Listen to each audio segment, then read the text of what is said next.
So, what's the first step? So, again, you start the book saying that this thing that we call time, that we're so like wedded to and stressed often about, is a complete construct. And then you talk about a mindset shift where you can accommodate more of your whole life needs into what it is you call time. What's the first step then into really starting to move towards more freedom with your schedule and more empowerment with your time? Yeah, so I would say that if we just kind of go big picture with the flow, we have to start internally before we ever do anything external. Because if you read a productivity book and you haven't done the inner work already, you're gonna take a good plan, but it's not gonna match you because you haven't done your inner work yet. And so that's why in the book I start with your internal inclinations. And then as we move outward, we then look at slowing down and why really having your mind be clear before you enter into the productivity or working harder, and then moving into just killing it. When you're back at business, like you're going to kill it. But most people they'll read a productivity book and then they'll try to implement it, but they haven't done that inner work, so it doesn't work. And they say, I'm going to throw out whatever the book is. This doesn't work for me. Or they'll read some self-development book that's super woo-woo, manifest it, put a vision board, but don't do any work, and then you wonder why you don't get all those things that are on your vision board. And so what I like about this model is that it kind of brings all of that together, where you have that self-development inside first, move into slow down, and then move into killing it. And so the step one to me would be doing some inner work around just kind of who you are, and even just evaluating, why am I doing what I'm doing? And then we walk through your internal inclinations, and the three big ones that research points to is curiosity, an outsider perspective, and then the ability to move on it. And so take curiosity back to when I was talking about my daughters and nieces looking at this mouse. Like, there's this dead mouse in our yard, and they're all standing around it in a circle, and they're wondering. They're saying, like, what happens next? And how often as adults do we allow ourselves to get into that, like, why is this happening? What's going on here? Instead of this pass-fail mentality we often get into. And so something shifts in most adults as they move into adulthood. And I think a lot of it's our higher education, where you write a paper and then you turn it in and you pass or you fail. You went to the writing center and you do your best job. But the way that life and business more often is something occurs, and then if we take a healthy approach to it, we say, well, what happened there? I ran this Facebook ads campaign and it was a total flop. I spent all this money. We didn't get any new customers. Okay, I have data now about my customers. I have data about what works, what doesn't work, versus, oh man, I'm a big failure, and somehow that reflects who I am as a person, and then we personalize it inappropriately. So if we can do that internal work first, it allows us then, as we enter into the other skills, to be more prepared, that soil is ready to grow, versus I'm just gonna jump into the kind of end goal of productivity.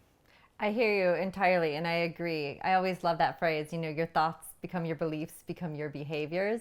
And so without like digging in and taking a thought and really just staring it down and just being curious about, like, why do I think that this is the way it is? Or why am I doing what it is that I'm doing? Or even just some of your habits and your patterns, and just really analyze them, because you need to get buy-in that change is needed. And I think about the why of this book.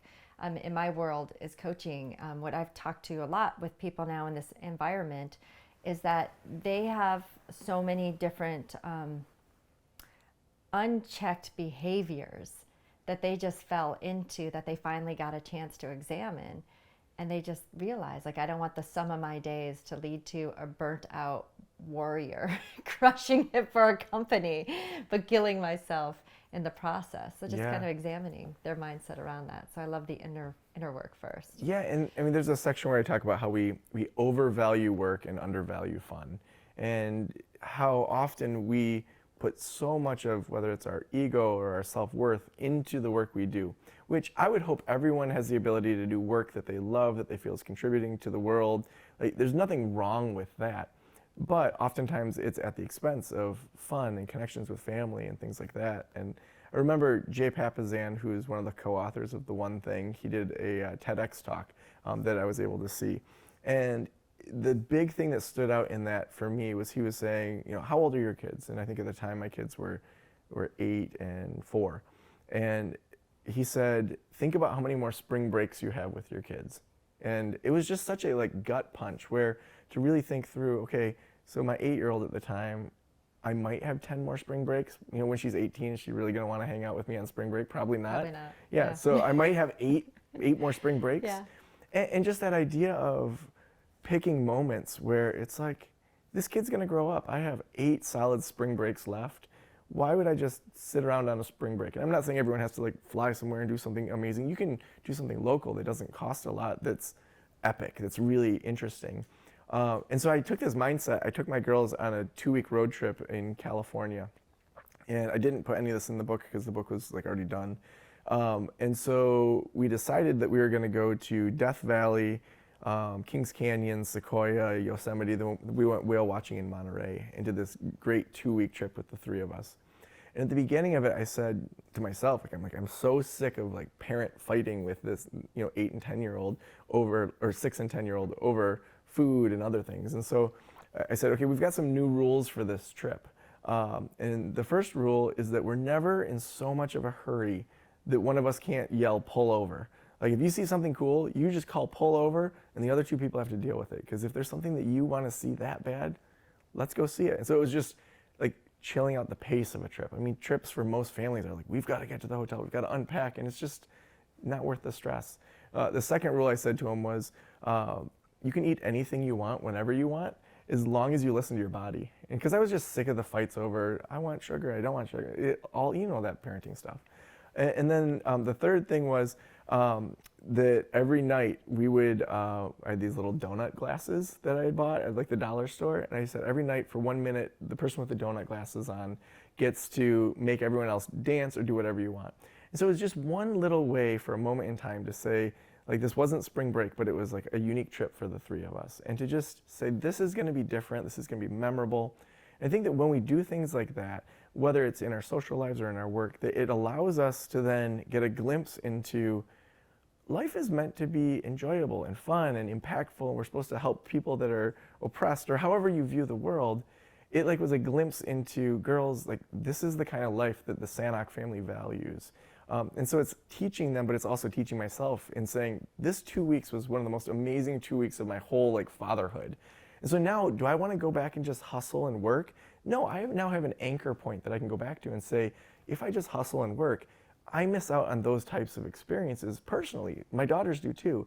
And so I think that when we do these experiments, both in our business, but then also in our personal lives, it then allows us to unlock this potential where we're like, oh, that's what I'm missing by running my life in this ridiculous way that everyone else wants to do it. It's a super long-winded answer there. I love this story, though. No, it just reminds me, too, just how I am. My sister called me the fun governor growing up. You can the governor.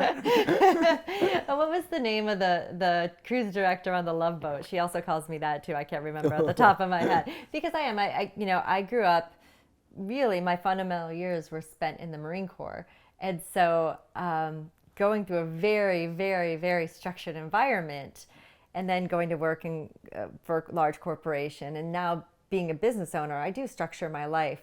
But I do find when I pull the thread and things become unraveled, I'm in this whole different area. And it's a little scary, but it's kind of exciting too when, your world just kind of gets a little bit unsettled.